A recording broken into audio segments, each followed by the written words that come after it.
Hörmətli izləyicilər, növbəti xəstəmiz Zərifə xanımdır. Bizə İmişli şəhərinə müraciət edib. Onda nevroz olub.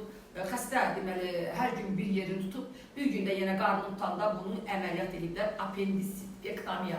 Deməli bu ektomiyadan sonra xəstədə həmən şikayətlər olduğu kimi yenə davam edir.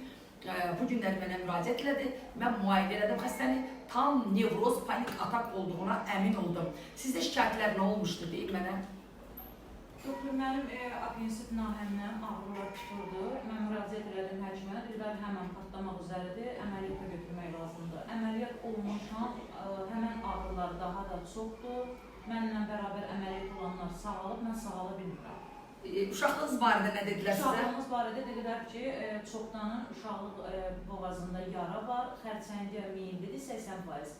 Həmən əməliyyat ki, əkilməlidir, əməliyyata götürülməlidir.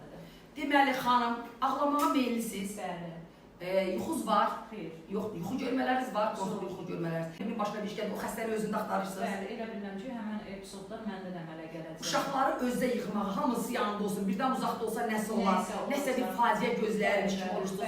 Evdə tək olanda yoldaşınızın səsi, uşaqların səsi, qızının səsi qulağınıza gəlir. Çağırırlar. Elə bilirsiniz, siz çağırırlar. Sizdə olanlar qətiyyən nə apendisit olmayıb, nə də uşaqlığınızda elə problem yoxdur, mən yoxladım.